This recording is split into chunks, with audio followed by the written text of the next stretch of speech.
So welcome to the Circles of Practice, Public Offerings, Global Meditation for Peace and Compassion.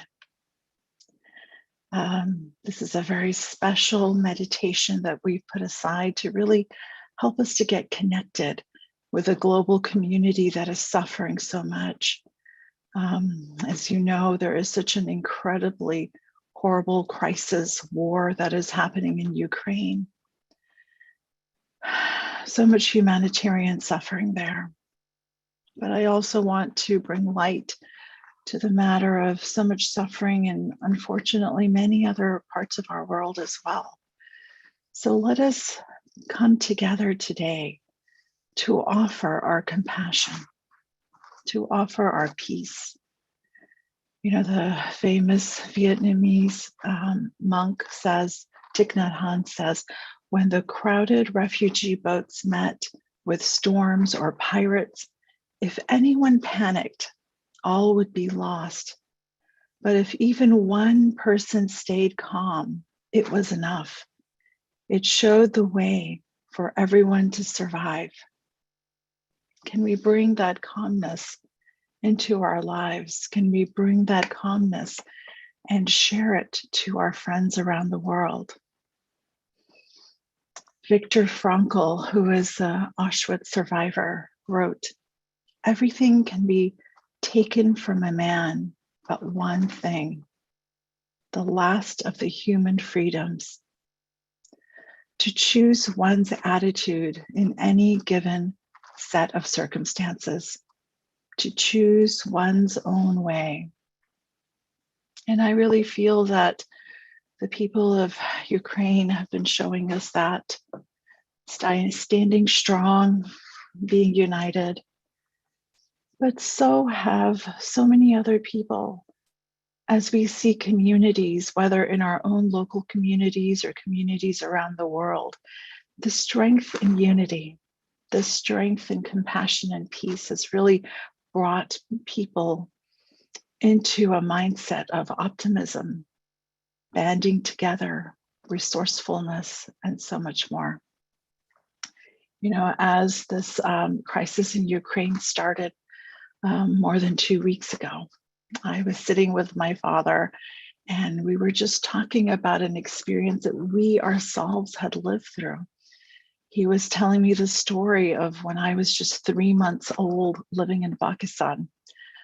He too, and my mom, had to take care of me and hide under the table, under beds. We too were living through a war. We didn't have bomb shelters, but we were being bombed in my city in Pakistan. So, you know, having that experience becomes a part of you. It becomes who you are. And in our situation, we were talking about how it's strengthened us. It's created resiliency within us. And we were the lucky ones to be able to survive this. So my hearts are with all of those that have not survived it so far. My hearts are with all of those around the world that are going through such calamities right now. So let us come together today to offer what we can with our hearts open. Today's session will be a little bit different. We're going to be starting with a talk. We will also do some questions from the audience. So if you would like to ask a question to Ukrainian-born MSc teacher, Dr. Janina Scarlett, in a few moments, please put it in the chat box privately to me, and we'll make some time to answer a few questions. But without further ado, I'd like to introduce our main speaker today.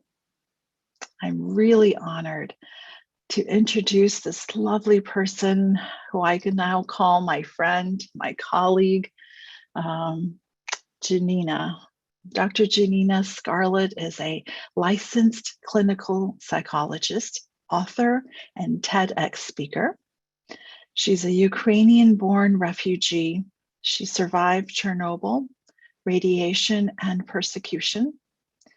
She immigrated to the United States at the age of 12 with her family. And she later was so inspired when she watched the X-Men movies that she developed her own form of psychotherapy called superhero therapy to help patients that were struggling with anxiety, depression, PTSD.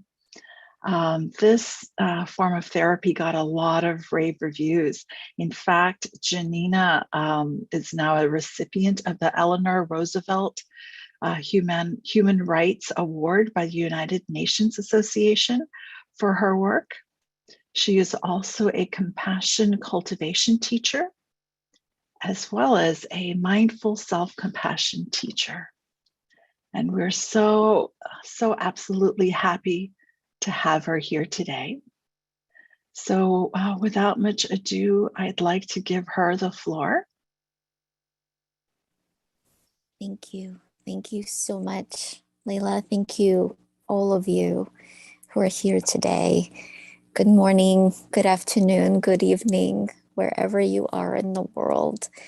And it just brings me to tears seeing this kind of global unity. So from the bottom of my heart, thank you for being here. Thank you for your heart. Thank you for your soul. I want to tell you that I see you and I appreciate you. I imagine that, like myself, you don't have to be from Ukraine to have your heart bleeding over what's happening, because of course what's happening is devastating. And when we see people suffering, whether it's in Ukraine, whether it's in another country, we suffer too. Even if we're not there, even if we don't know personally anybody that's going through a difficult time. And the reason why we experience pain when we see other people suffering is due to something called empathic distress. Some of you might be familiar with that term already. For those who aren't, I just wanted to discuss it a little bit. Empathic distress is what happens when we see other people suffering, and due to our empathic ability of being able to understand their pain, we might feel so overwhelmed with their pain that we might feel helpless. And that's the key. Empathic distress happens when we feel helpless, except that we're not helpless. A lot of times we might think, well, what can I do? And we might think that we can only help in one way. And I myself, I'm a psychologist. I'm no warrior, but I've had multiple conversations with my husband, and thoughts that maybe it's time for me to go back to Ukraine and fight, because I was at first only thinking about helping in one way. But then I realized there are many different ways that we can help. And one way that we manage empathic distress is by supporting ourselves, and so that we can then show up for other people. Some of you are mentioning in the chat mirror neurons. That's absolutely right. Mirror neurons are responsible for empathy. They are what's responsible for us tasting sour feeling in our mouth when we see somebody else eating a lemon, or even hearing somebody else say a lemon. I imagine some of you might have felt a little bit of that tart taste in your mouth right when I said lemon. And when we see other people suffering, we feel it too. And when we can honor our own pain as valid, because it is, when we can be there for ourselves because we deserve it too, we can start seeing a wider picture. It's almost like the blinders that we were wearing widen, and we can start to see other options, such as that we can help by joining a meditation group. We can help by In some cases, whether it's sending a donation, whether it's sharing information, whether it's checking on our friends or checking on people that might not even know anyone in the zone of conflict, but just checking on people because people are suffering right now. A lot of times, I think people might underestimate the power of joined meditation. I think a part of it not only makes us feel better emotionally, there is a physical change. Now, as a past, now retired neuroscientist, I can tell you that our energy affects not only us, but also things in our environment. And according to some researchers, even things on the other side of the world. Some of you might be familiar with the plant study, where researchers had two plants that were treated completely identically. They received the same amount of sunlight, same amount of water, same amount of nutrients. There was only one difference. The researchers would talk kindly to one plant and not kindly to the other. The plant that the researchers treated with verbal kindness thrived, and the other did not. The study has been replicated over and over and over again. And what I'm trying to say here is that our energy, our vibration makes a difference. When we do it on our own, we're sending that loving vibration to other people, whether we know them or whether we don't. When we do it together, that vibration magnifies. And that's the power of our meditation groups. That's the power of the Sangha. That's the power of the practices that we do together. This morning, weighted by the trauma, the tragedy, some of the updates from my friends in Ukraine, I struggled to get out of bed like I have for the last 2 weeks. But right now, my heart is vibrating with this lively energy, and it's thanks to all of you. And the way that we are going to practice today is we're going to practice easing our own distress first. My cat wanted to be a part of this meditation too, apparently. And then we're going to practice sending loving and kind wishes to the world. We're going to do a combination of a couple of different practices. One of them being the compassionate breathing practices, where we're going to practice breathing for ourselves and then over time breathing out for others. And then we're going to also do a part of a loving kindness meditation. All of it will begin with a gentle, mindful breathing into parts of our body where we're holding distress. Now, what I can tell you is this.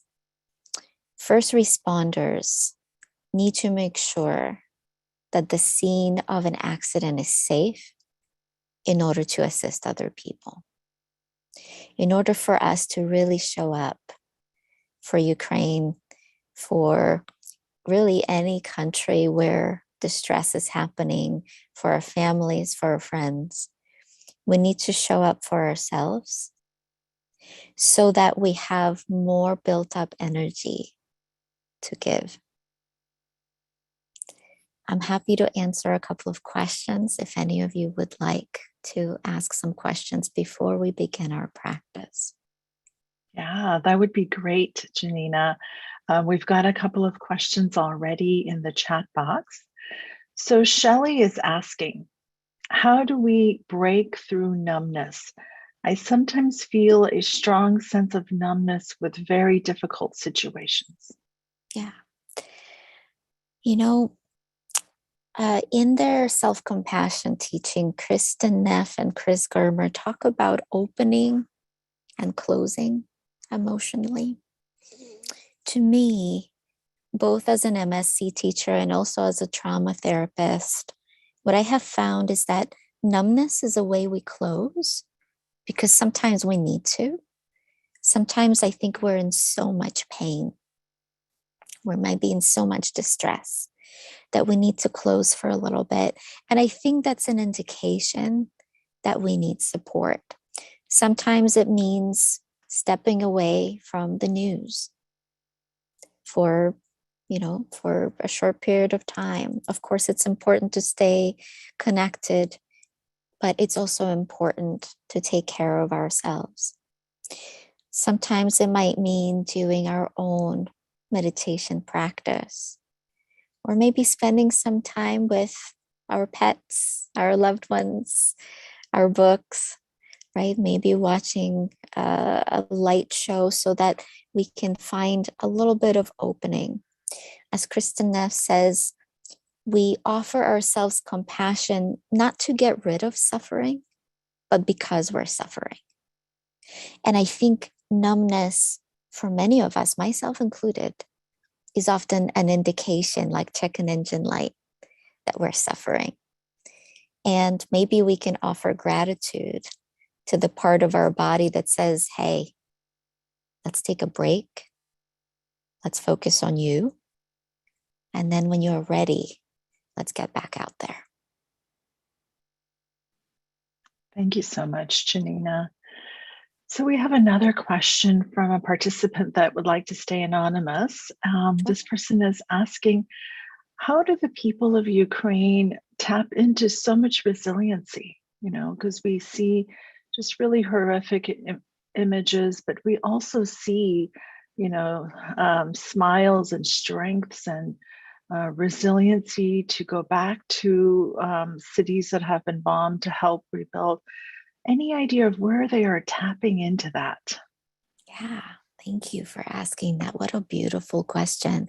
I think that this level of resilience comes from a sense of purpose. Very often the sense of helplessness, the sense of there's not much I can do, can make us feel detached. But the sense of there's always something I can do can give us a sense of purpose that can give us the will to live, that can give us a way to help other people. And it's that unity. It's that unity that's keeping people strong. I've seen multiple videos of people who have no medical training, volunteering with humanitarian efforts, learning first aid from other people that are now training others in first aid and helping other people.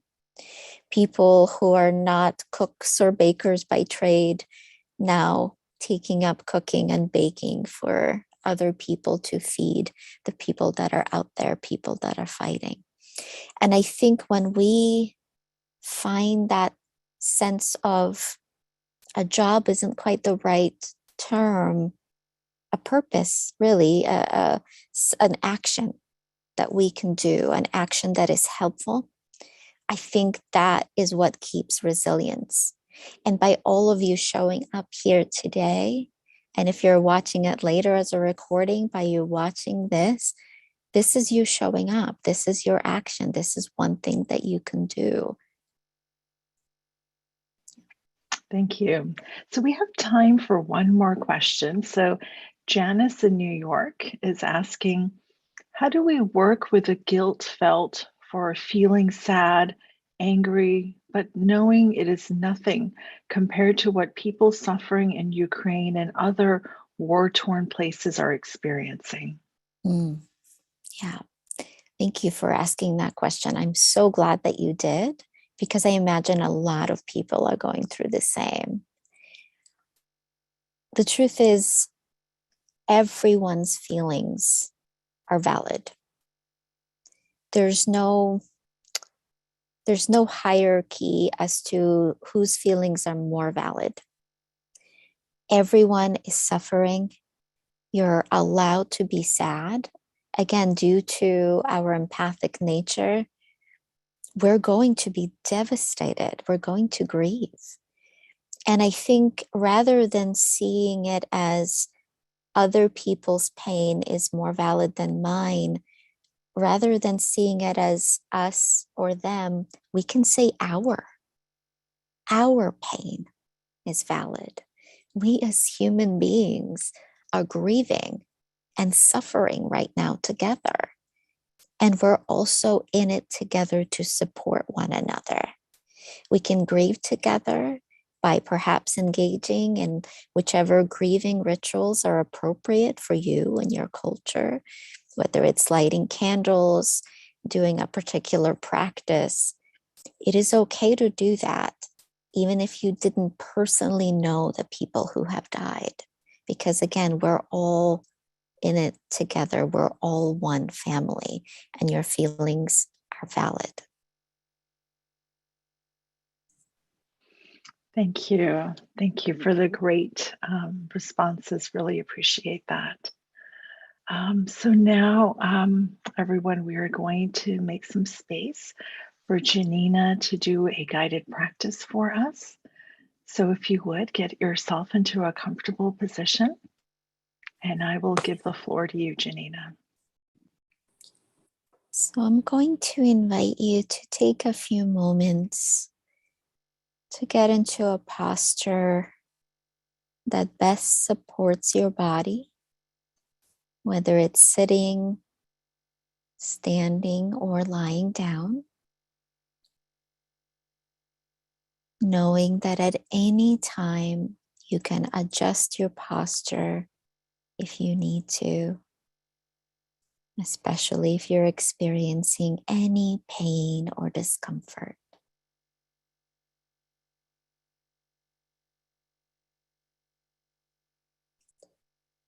And we're going to start with a few slow grounding breaths just to arrive to this moment.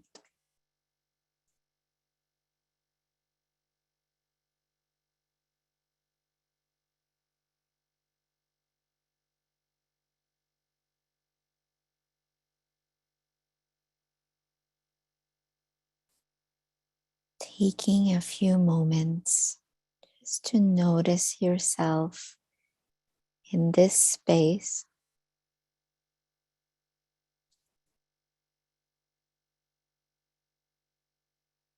Noticing that in this very moment, you're not in a rush to get anywhere. In this very moment, you have arrived.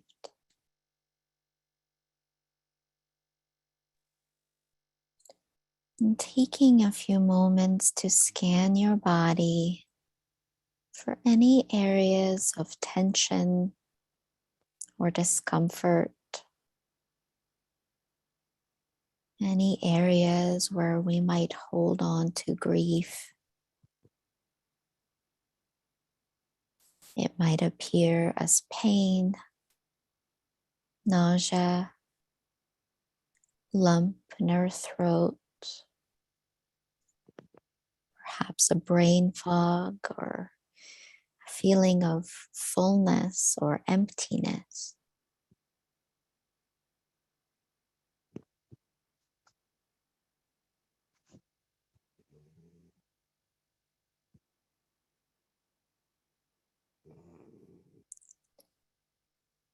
And see if you can identify 3 areas where you might be holding some of these sensations. For example, your shoulders, throat, chest,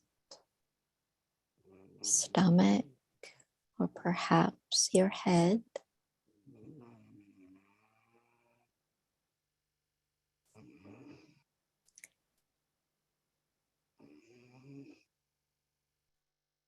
And if nothing comes up for you, maybe staying with your chest as a default area of practice.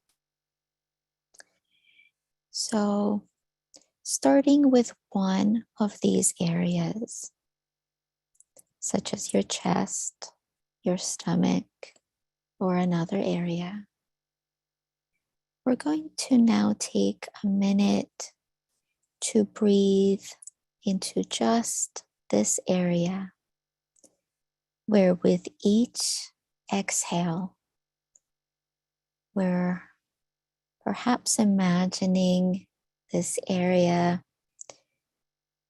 detensing, unwinding a little bit, soothing and softening. So we're going to take about a minute in silence to do so now.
All right, big breath.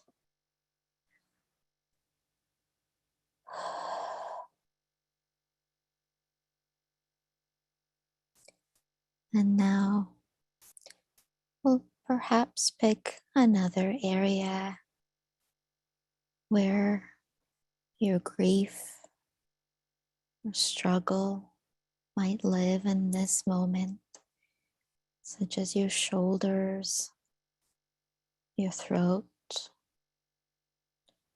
your chest or stomach, or feel free to return to the same area if you wish. We're going to take another silent minute just to breathe, allowing this area to soothe and settle.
All right, big breath.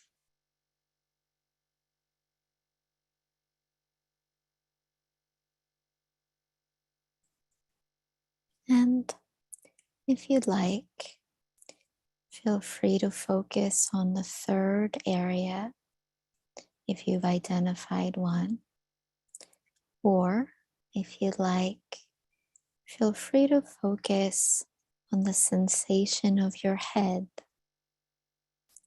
Sometimes grief, difficulty can make us feel heavy, can create a feeling of a pressure on top of our head, or can make us feel like we're in a fog. So perhaps taking a minute to imagine that some of that fog, some of those clouds have parted, and maybe the sun has come out.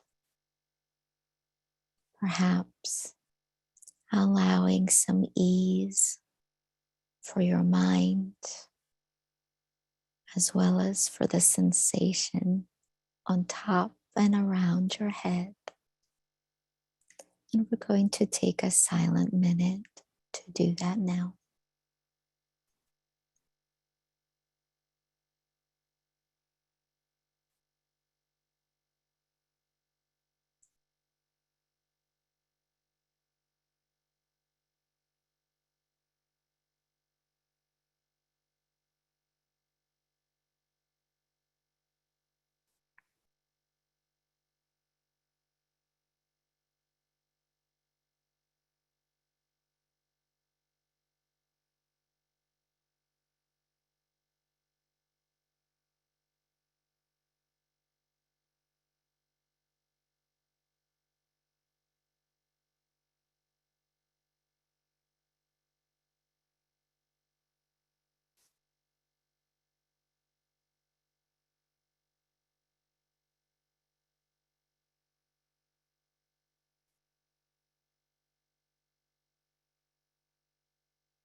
And big breath and let it out.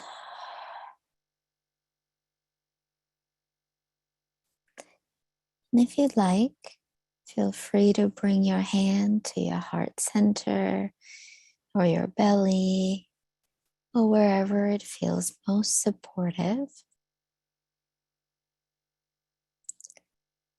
And we're going to take a few moments just to focus on our in-breath now, where with each in-breath, perhaps we can imagine breathing in compassion, kindness, and healing for ourselves. We're going to take a few moments just to practice. With each inhale, breathing in compassion, kindness, and healing for yourself.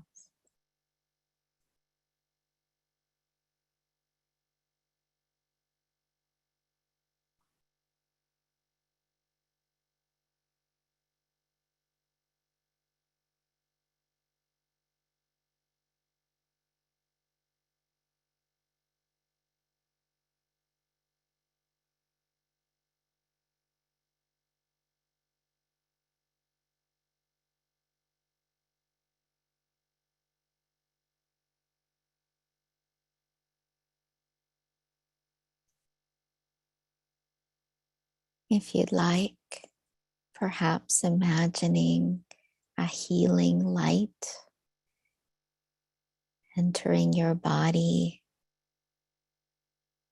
allowing you to heal the parts of you that are struggling and aching with each inhale.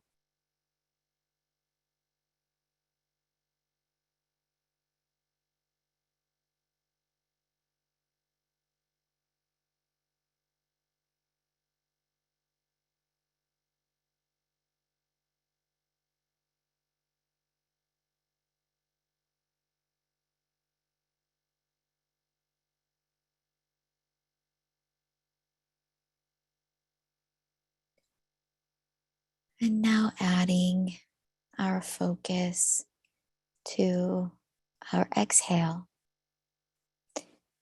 where with each exhale, perhaps we can send healing, protective wishes or energy to people of Ukraine or to people in other countries or all over the world who are suffering. Wherever your energy wants or needs to go to today is fine. So with each exhale, now sending out that light, compassion, support, protection. And taking a few moments now to focus on the exhale, on sending this energy out to the world, either to specific people or specific countries, or to the entire universe.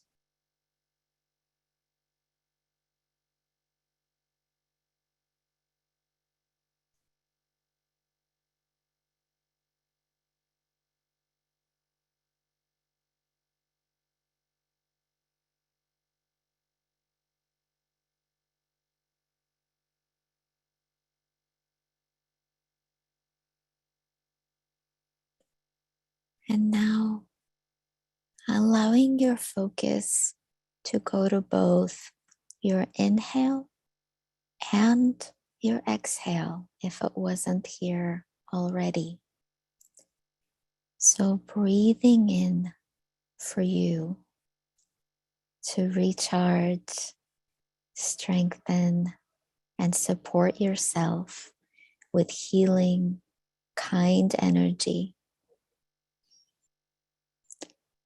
And breathing out a blanket of kindness, support, compassion, and protection to the specific individuals, or perhaps more globally. Breathing in for ourselves and breathing out for others.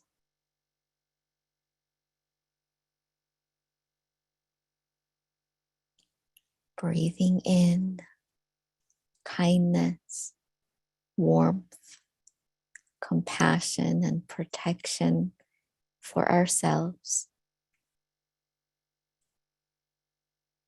And breathing out kindness, strength, compassion, and protection for others.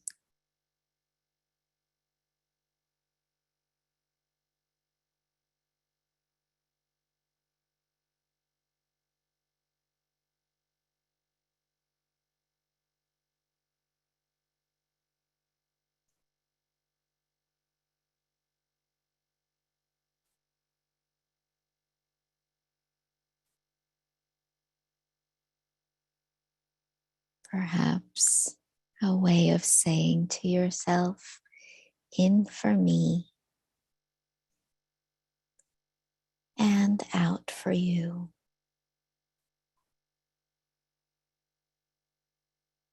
One for me and one for you.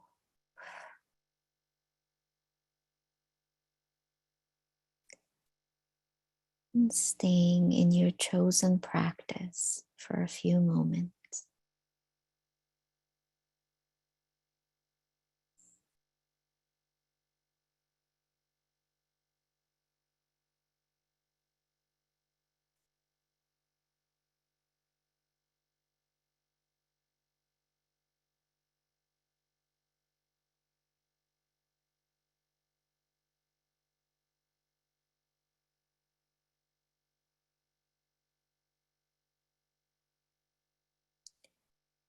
And then perhaps adding an element of loving kindness to this practice, knowing that at any time, if it becomes too distressing, you can always return to the breathing practice, to breathing in for yourself and others, or just you if you're feeling overwhelmed. So perhaps bringing to mind the people of Ukraine, if this is in your practice today. And maybe silently, in your own words, maybe even in your own language, sending the people of Ukraine loving and protective wishes. For example, may you be safe.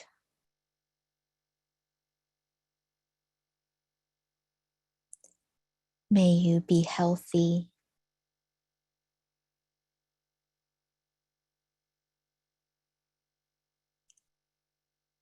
May there be peace.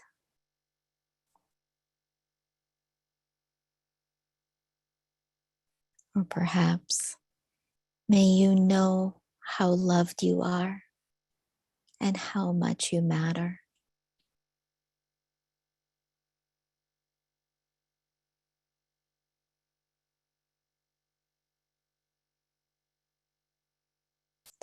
And if you'd like, perhaps including a different country or all countries into this practice.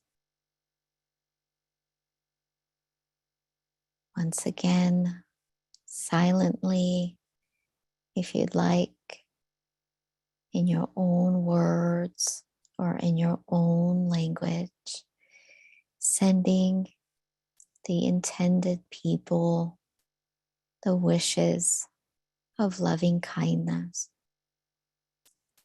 For example, may you be safe.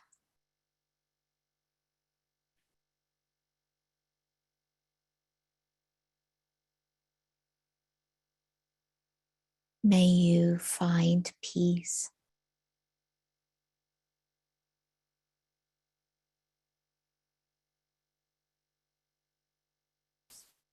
May you be protected.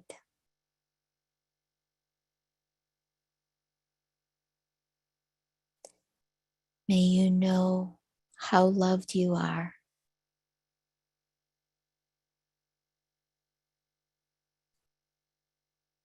May you know how much you matter.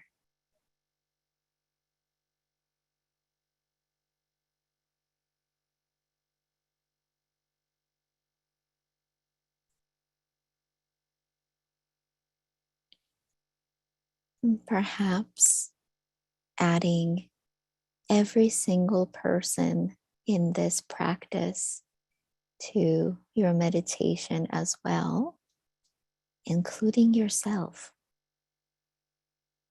Perhaps expanding it beyond this practice, perhaps to specific people or the entire world. Wherever your practice takes you today is perfectly fine.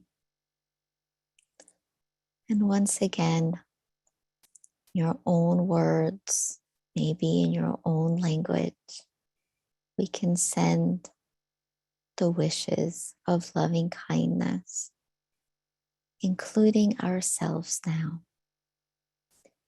May we be safe.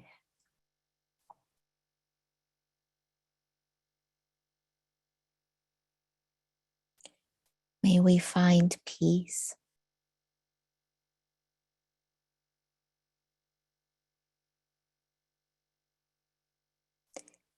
May we be protected and cared for.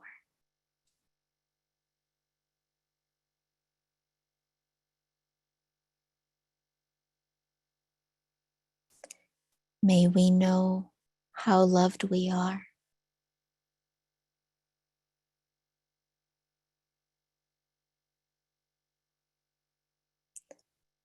May we know how much we matter and how much of a difference we make in this world.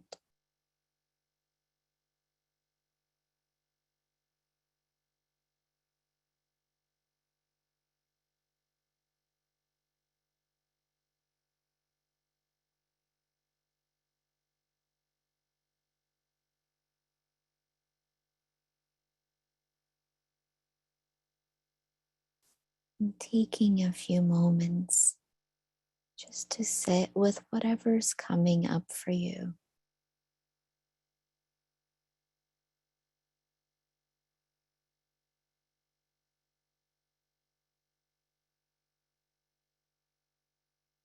Perhaps taking a moment to imagine the clouds lifting, the sun coming out, beaming with hope.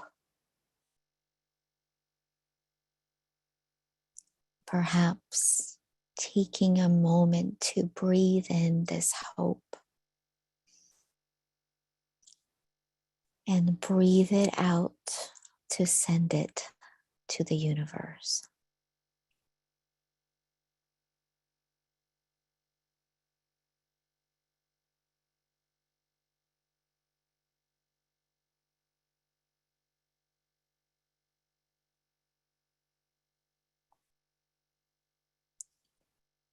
And slowly, gently beginning to reawaken. Maybe noticing the sensation of your toes or fingers, if these sensations are available to you. Maybe noticing the sounds in your environment.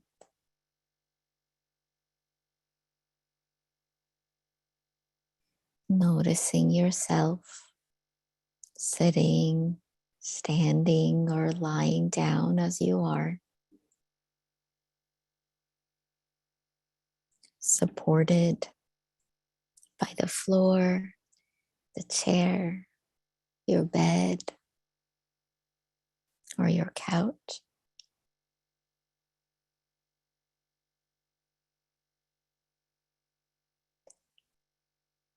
And in just a few moments, you will hear the sound of the bell. And when you do, feel free to take as much time as you need to open your eyes and come back into this space.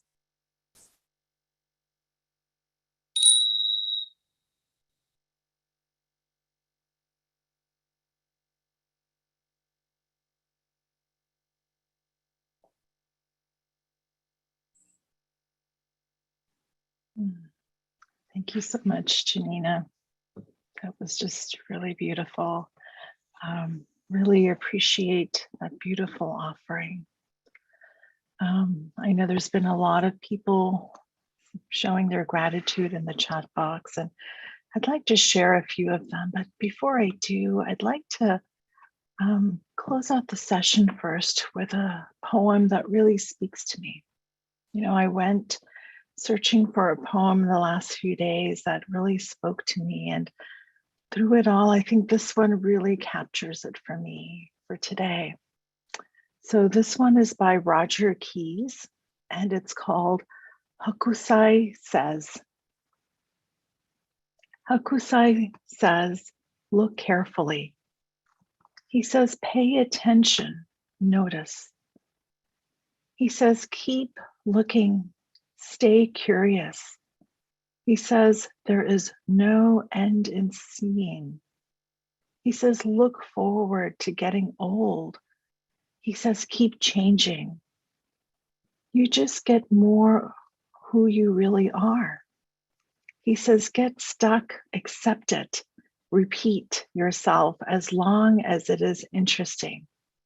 He says, keep doing what you love. He says, keep praying. He says, every one of us is a child. Every one of us is ancient. Every one of us has a body. He says, every one of us is frightened. He says, every one of us has to find a way to live with fear. He says, everything is alive. Shells, buildings, people, fish, mountains, trees, wood is alive. Water is alive. Everything has its own life. Everything lives inside of us. He says, live with the world inside you. He says, it doesn't matter if you draw or write books. It doesn't matter if you saw wood or catch fish. It doesn't matter if you sit at home and stare at the ants on your veranda or the shadows of the trees and grasses in your garden. It matters that you care. It matters that you feel. It matters that you notice. It matters that life lives through you. Contentment is life living through you. Joy is life living through you. Satisfaction and strength is life living through you. He says, don't be afraid. Don't be afraid. Love, feel, let life take you by the hand. Let life live through you. So, really picked this specific poem just to allow us to connect with our insides, with all the fear or sadness or confusion or grief that may be coming up for us individually, collectively. Let us tap into that content part of us. Let us allow life to live through us. And perhaps we shall be agents of change as well. So with that, I really want to thank Dr. Janina Scarlett for this really beautiful session. I want to thank everyone that's here today for your beautiful presence. I know there's a lot of people saying thank you in the chat box. Really warms my heart to see people from so many different places here today. So what I'd like to do is, since we are at the end of our session today, I'm gonna just ask that as we say goodbye, we go ahead and maybe say goodbye in our native language. So I'm gonna go ahead and take the pinning off here. And I'm gonna put everybody on gallery view. So if you are comfortable, unmute yourself and say goodbye to our dear friends here in your own mother tongue. Namaste. Bye, everyone. Bye. Everybody, Everyone say Janina. Bye. Thank Laila. Let's see you you. next, everybody. Bye. Amazing session, everybody. Everybody. Bye. Thank you.